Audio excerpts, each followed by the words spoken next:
Assalamualaikum warahmatullahi wabarakatuh. Perkenalkan, nama saya Faizal Sibutihe dari kelas B, Prodi Pendidikan Geografi. Di sini saya akan menjelaskan materi tentang potensi geologi ekonomi yang menjanjikan, terutama dalam bidang pertambangan, energi, dan sumber daya alam. Meskipun belum terkenal daerah tambang lainnya di Indonesia seperti Kalimantan atau Papua, Gorontalo mulai menunjukkan potensi besar dalam pengembangan sektor geologi ekonomi. Berikut adalah beberapa potensi geologi ekonomi yang ada di Provinsi Gorontalo. Yang pertama, sumber daya mineral. Gorontalo memiliki cadangan berbagai mineral berharga yang menjadi potensi ekonomi penting, antara lain emas. Salah satu sumber daya mineral utama di Gorontalo adalah emas. Potensi tambang emas cukup besar dan tersebar di beberapa wilayah, terutama di Kabupaten Pohuwato dan Kabupaten Gorontalo Utara. Salah satu tambang besar yang ada adalah tambang emas Sulawa, tembaga. Selain emas, Gorontalo juga kaya akan cadangan tembaga. Potensi ini tersebar di berbagai daerah seperti Sulawa yang dikenal sebagai lokasi tambang tembaga di Kabupaten Bone Bolango. Perak sering kali ditemukan bersamaan dengan emas dan tembaga. Perak juga menjadi salah satu hasil tambang di beberapa lokasi di provinsi ini.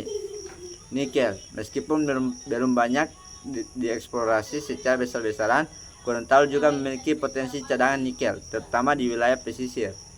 Yang kedua, bahan tambang non-logam. Selain logam mulia, Gorontalo juga memiliki bahan tambang non-logam yang bermanfaat dalam industri lain seperti batu kapur. Batu kapur yang dapat digunakan sebagai bahan baku semen dan bahan bangunan ditemukan di beberapa daerah di Gorontalo. Pasir dan batu atau sirtul. Bahan galian ini digunakan dalam industri berkonstruksi, terutama untuk pembangunan infrastruktur di daerah setempat. Yang ketiga, sumber daya energi. Gorontalo memiliki potensi sumber daya energi baik dari energi fosil maupun energi terbarukan. Meskipun belum dimanfaatkan secara maksimal, energi panas bumi, potensi panas bumi di Gorontalo masih dalam tahap pengkajian, namun daerah pegunungan seperti di Bone Bolango diperkirakan memiliki potensi geotermal yang bisa dikembangkan untuk pembangkit listrik.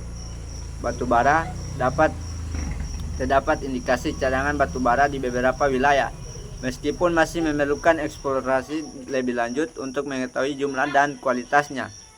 Yang keempat, pertanian dan sumber daya alam. Potensi ekonomi dari sektor geologi juga ditunjang oleh kekayaan alam dan kondisi geografis yang mendukung sektor pertanian dan kehutanan.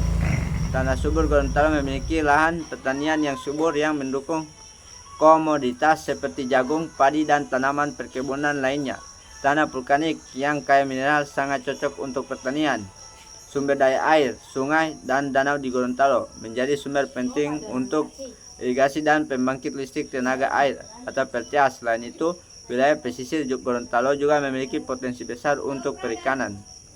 Yang kelima, pengembangan infrastruktur dan investasi. Dengan berkembangnya industri pertambangan dan sumber daya alam, Gorontalo terus meningkatkan infrastruktur untuk mendukung pengelolaan potensi geologi ekonomi.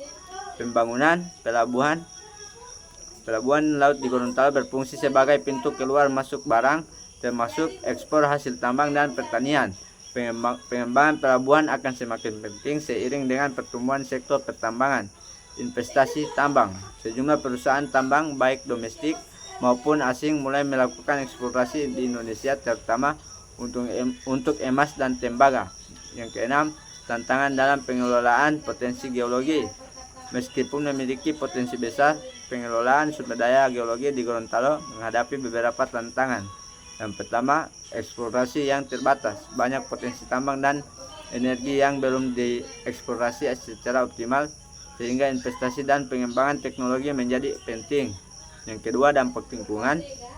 Aktivitas pertambangan di beberapa wilayah Gorontalo berpotensi menimbulkan masalah lingkungan seperti kerusakan ekosistem, pencemaran air, dan deforestasi infrastruktur yang belum memadai. Beberapa daerah tambang masih memerlukan pengembangan infrastruktur, jalan, pelabuhan, dan fasilitas lainnya untuk mendukung transportasi hasil tambang. Sekian dari saya. Wassalamualaikum warahmatullahi wabarakatuh.